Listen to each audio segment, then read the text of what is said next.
Hello students, welcome to the EPG Patashala. I am Dr. Gaurinath from School of Life Sciences. Today I am going to talk about module on turns, loops, alpha helical and beta sheet domain structures in proteins from the paper Biomolecules and their interactions. The objective of this module is to learn about turns and loops in the protein structure, what kind of turns and loops are formed in the protein structure, and also we'll discuss about alpha helical domains and beta sheet domains in protein structures. Now the secondary structures are connected by loops and turns to form a domain. These secondary structures, which are elongated structures, but there should be a flexible structures which connect them together and form a domain. These loops are of various lengths and they are very irregular in shape. The loop regions are generally on the surface of the protein structure and they are very rich in hydrophilic amino acids. And these loop regions can be easily predicted in the protein amino acid sequence. During the evolution, loops are less conserved and the loops are of different lengths and flexible, becomes difficult to determine those structures. During the evolution, the core of the protein structure is well conserved and the secondary structures are very well conserved, but loops are not. The insertions and the deletions on the protein structure are basically happen in the loop regions. And loop regions are generally very flexible and can adapt many different conformations. Due to their flexibility of the loops, generally they are not well defined and you cannot see them very clearly on many X-ray crystallographic structures and NMR structures unless until we have very high resolution structures. Even if you have many loop regions of very high resolution structures, the generalization of loops becomes very difficult. And these loops are very susceptible to proteolysis. Loops and turns. As we discussed before, loops are large and have a multiple and flexible conformation, but the small loops with regular hydrogen bond pattern and specific dihedral angles are termed as turns. There are also some loops which are little larger than the turns, like 5 to 10 amino acids. Some of them are well characterized, but I'm not discussing here. But we'll discuss more about the turns. So turns are classified into several classes like beta turn, alpha turn, gamma turn, pi turn. And each of these turns are subclassified into several classes. Like example, beta turn turn 1, 2, reverse turn, and 1 prime or 2 prime. So like that, every turn is also subclassified. So I will show you examples of all these turns with the specific conformational state where in the Ramachandran plot they fall into. Beta turns. The most common turns, also termed as beta bends. These are tight turns. They are also called as reverse turns, and they are generally connect the beta sheets, and that's the reason why they are called as beta turns. Beta turns have 4 amino acids, and these are termed as I plus 1, I plus 2, I plus 3. And all the nomenclature where you see the beta sheet in the textbooks, they are numbered as I plus 1, I plus 2, I plus 3. The hydrogen bond is between first and the last residue of these 4 amino acids, or you can also say I and I plus 3 form the hydrogen bond. The beta turns are subclassified on the basis of the conformation of I plus 1 and I plus 2, which are crucial, and on the basis of these, the conformation of beta turns are classified. This is the first time Venkatachalam in 1968 explained the conformation of beta turns. A type 1 beta turn, you can see here in the figure, I have shown you both the ball and stick model and the stick model with the conformation in the Ramachandran plot. Like the hydrogen bond is seen between I and I plus 3, And the Ramachandran angles for I plus 1 is in the right-handed alpha helical region, and I plus 2 is between the alpha helix and beta sheet region. And only these conformation we call as a type 1 beta turn.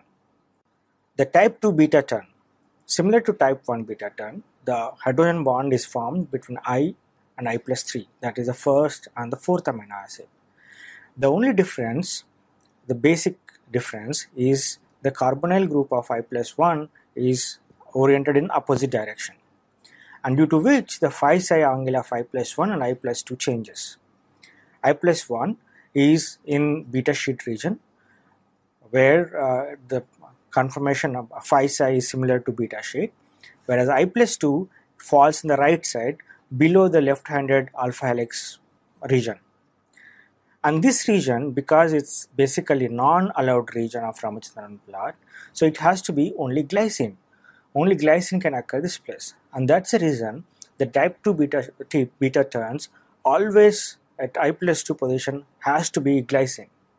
And this is one of the reason why the type 2 beta turns, the I plus 2 is conserved with glycine, and that's how these tight turns are also sequentially covered throughout the evolution.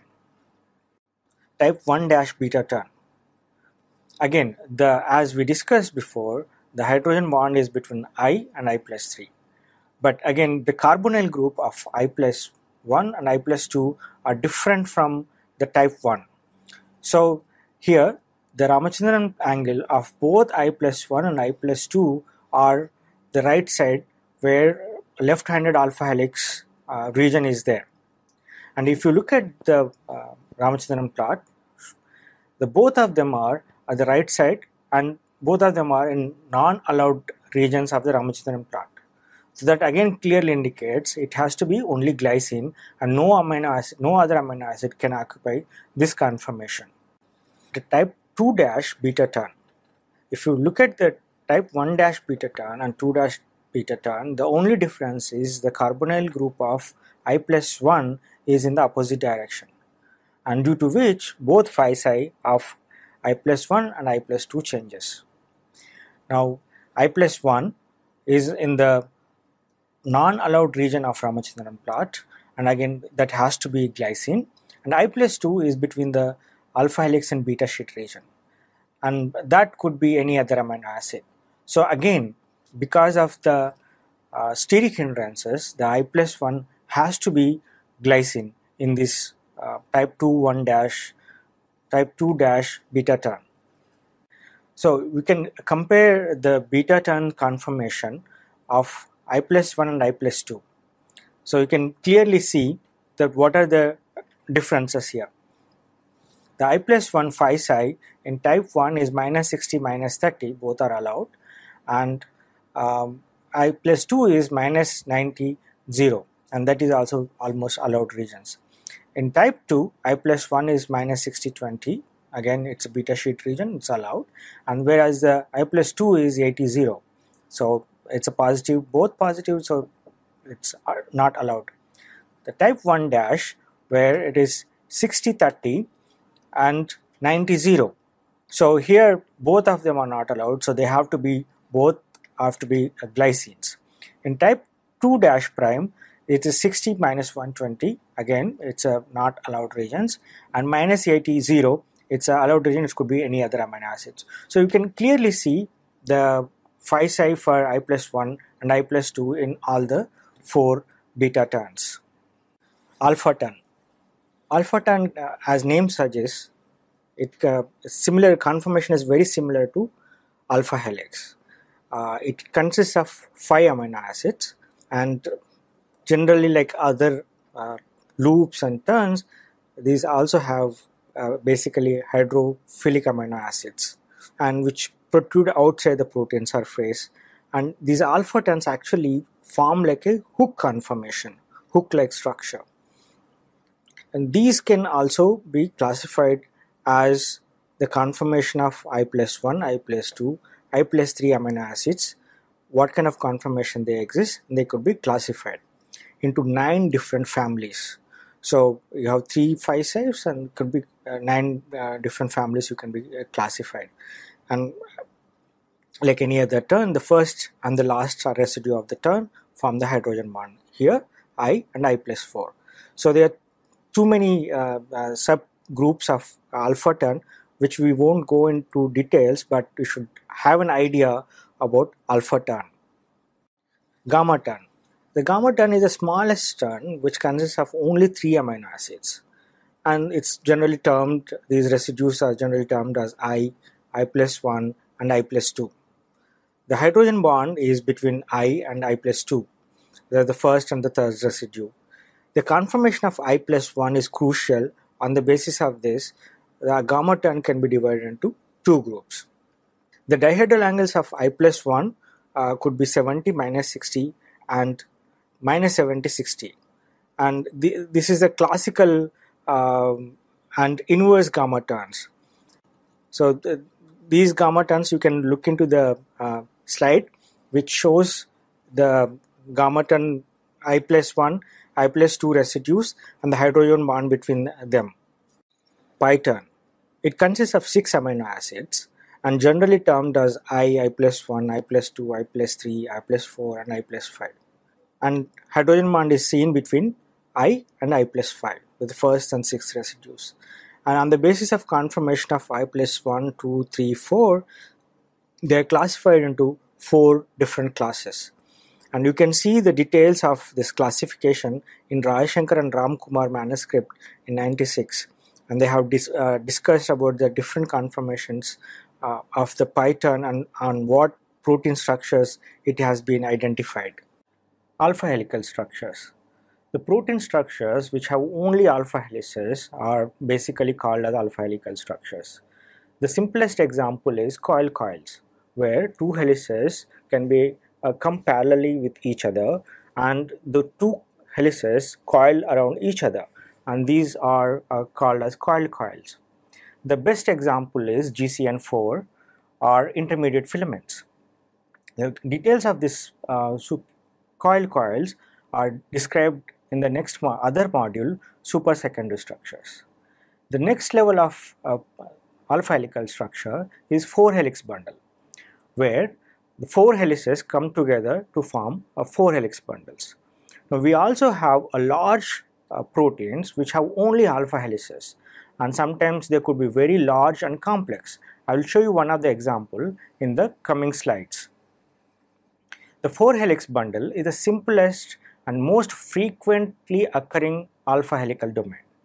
These helices axes are parallel to each other. They could be a parallel or they could be anti-parallel. The hydrophobic side chains are buried in the inside and the hydrophilic side chains are exposed to the solvent. And these 4 helix bundles come together and are packed together and attached to several functional parts. And in evolution, these 4 helix bundles are consists of, they do many jobs, like example, cytochromes, ferritins, protease inhibitors, seed storage proteins, and they do many functions.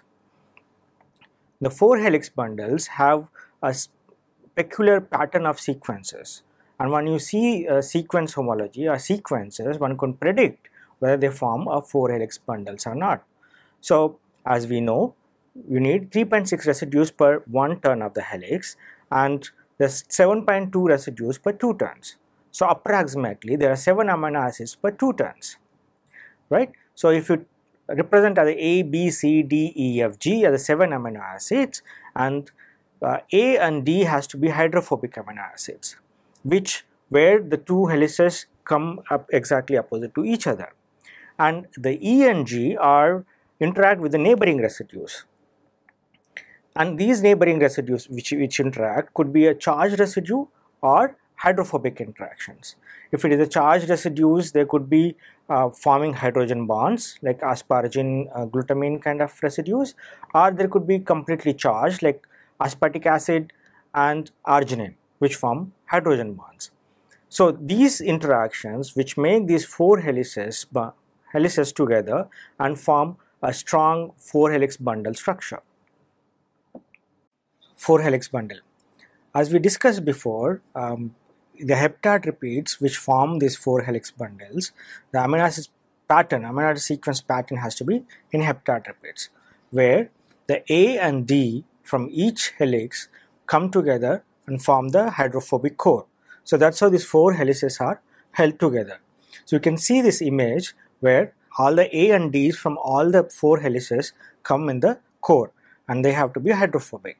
Whereas EG from each helix come side by side. Subsequent helices side by side, the E and G come head to head. So these could be hydrophobic as well as hydrophilic. They could be, so hydrophobic, they form hydrophobic interaction. If they're hydrophilic, either they form hydrogen bond or ionic interactions. So example of here I have shown a focal adhesion targeting domain of 4 focal adhesion kinase in a 4 helix bundle, and that binds paxillin. So this 4 helix bundle has a central core hydrophobic core. The 4 helix bundle can also be in where consecutive helix is antiparallel, or they could be in parallel. So where the consecutive helices are antiparallel, the loops are shorter. The example here, cytochrome B562. The helices are connected by small loops and successive helices are antiparallel. Whereas if you have a parallel helices, that means the one helix to another helix, there has to be a long loop, and then another consecutive helices are again parallel, but they are in the opposite direction. So this here example is a human growth hormone, where the helices are connected by long loops and 2 pairs of parallel helices are arranged together to form 4 helix bundle.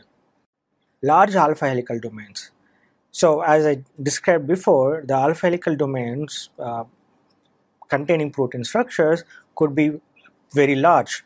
So here I am showing an example as bacterial myrimidase, which has about 450 amino acids with 27 helices. Look at this structure.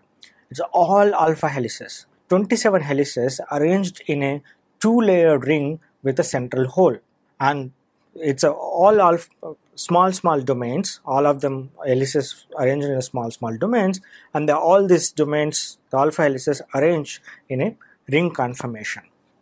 So large alpha helical domains. Globin fold is a helical domain which is highly conserved. They have about 8 alpha helices and 8 helices wrapped around to form a pocket for the active site. The last 2 helices are antiparallel, and all sequential helices are not adjacent to each other. So they are spatially arranged far away. Ridges of one helix fit into the grooves of adjacent helix. And these globulin structures and hemoglobin structures are discussed separately in a separate module in the same biomolecules part of this course. Beta structures. So antiparallel beta structures comprise a second large group of protein domain structures.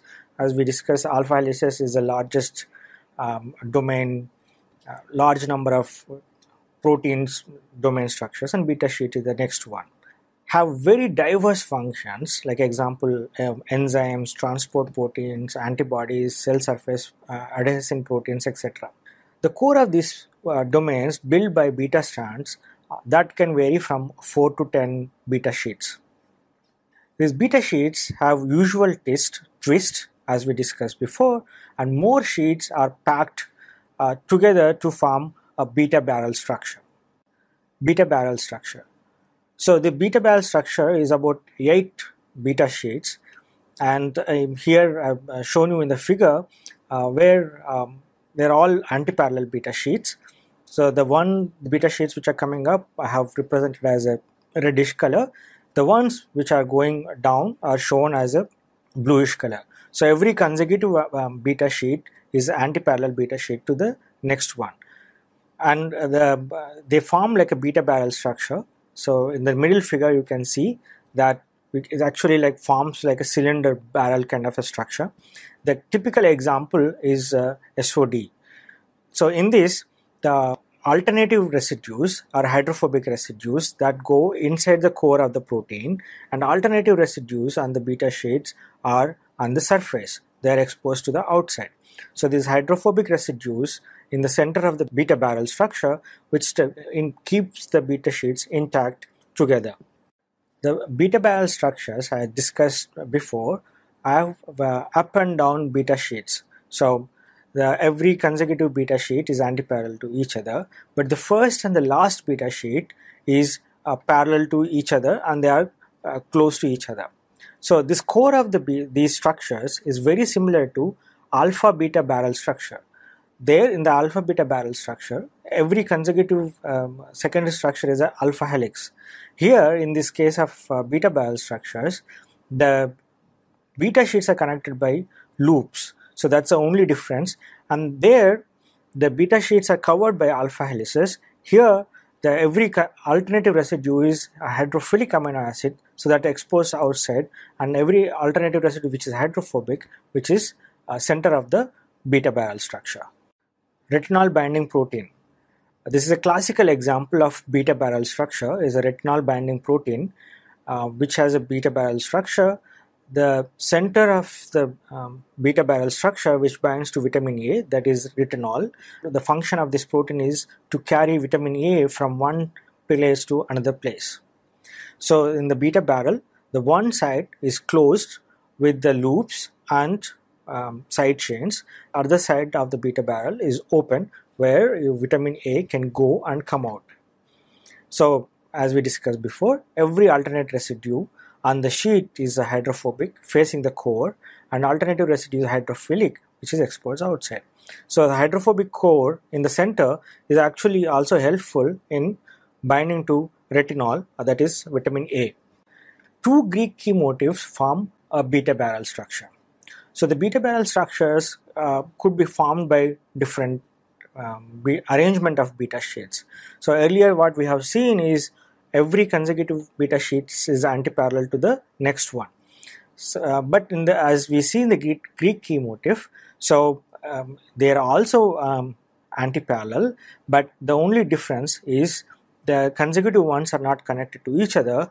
They are actually, as we see the Greek key motif designs, the motifs which we have studied before, the arrangement of loops connecting them is different. So classical example is gamma crystalline, where you have gamma crystalline is a I-lens protein which has about 170 amino acids. So it has the two domains, and both domains are very similar to each other, and each domain has two Greek key motifs. But these two Greek key motifs will form a beta barrel kind of a structure, and these two beta barrel structures form one alpha gamma crystalline protein. Beta helix. So beta sheets can also arrange in a helical pattern, and the simplest form has two sheets helix, where two beta sheets and two loop regions come together and they are tandemly repeated.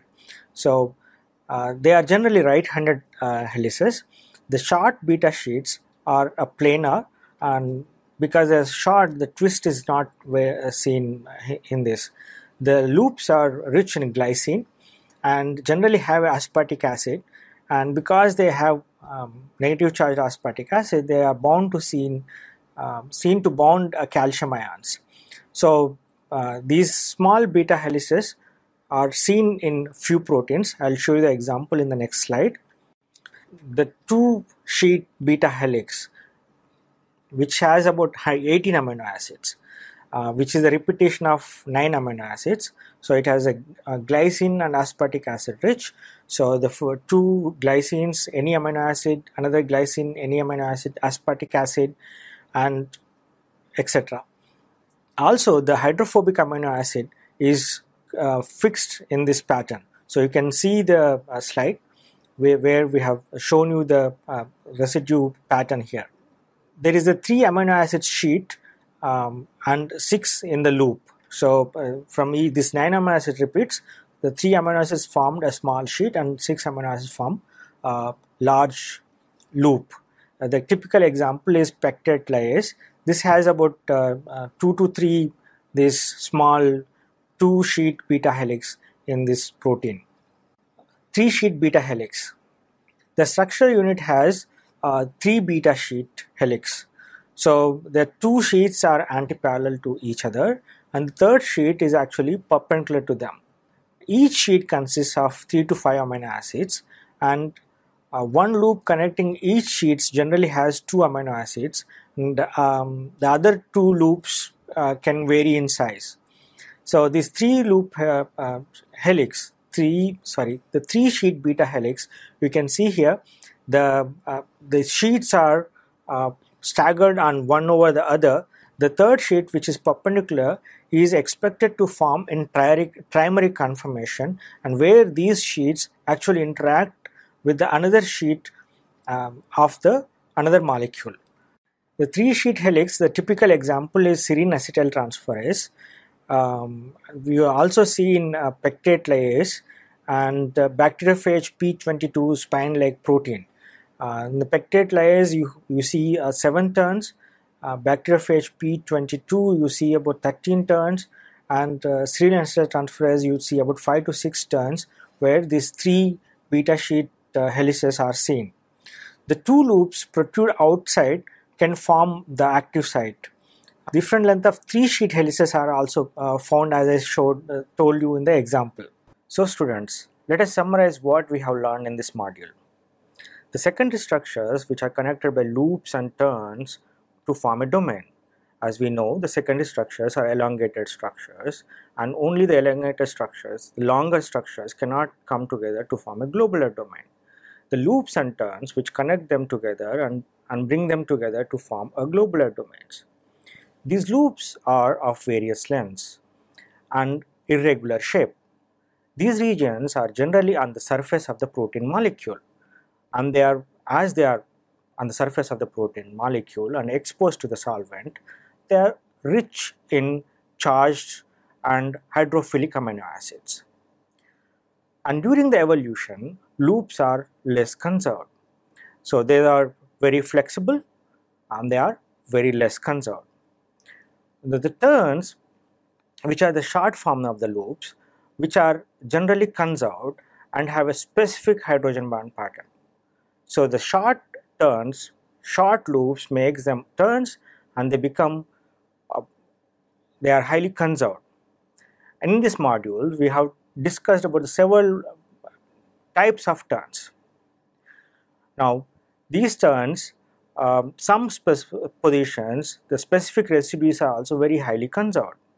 Example, the type 2 turn, I+2 position is always glycine. So, to make a short turn, we need to have a glycine at that specific position to bring back the two secondary structures come close together by a short loop or a short turn. In this module, we also discussed about the alpha helical domains and beta sheet domains. Now, in the alpha helical domains, we have discussed more detail about the 4 helix bundles, where what kind of sequence pattern is needed to form 4 helix bundles. The preliminary sequence, we can identify whether they can form a 4 helix bundles. These 4 helix bundles can have a similar kind of structures, but functionally they can do many more jobs. And we also discussed, I introduced you about a little bit about globulin fold and large alpha helical complex structures. Among the beta sheet structures, we have discussed about the beta barrel structures and how Greek key containing domains can also form a beta barrel structures. Now, small beta sheets can also form helices, so they are also called as beta helices. So we discussed about beta helices containing structures with two beta sheet repeats, where 2 beta sheets are almost parallel to each other and they stack on each other. And similarly, the 3 beta sheet repeat helices, where 2 beta sheets are parallel to each other and the third beta sheet is perpendicular. And these 3 beta sheets are stacked on each other to form a helical structure. And these things we have discussed in detail. Thank you.